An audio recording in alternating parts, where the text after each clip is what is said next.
Are we not stuck? Because you got to turn in azimuth. Because you only get it.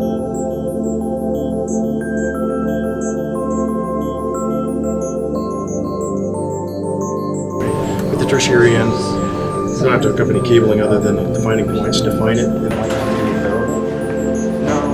I think they know how to do it.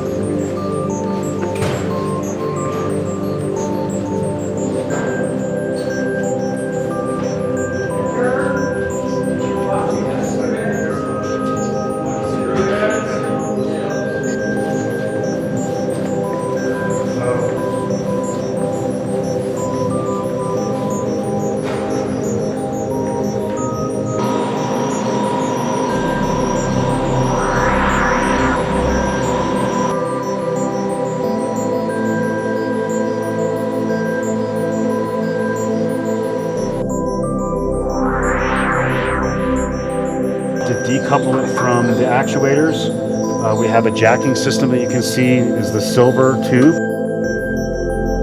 And once they are confirmed that the meter is free, they raise it up with that jack. Right? And so right now we're in a position where it's been raised.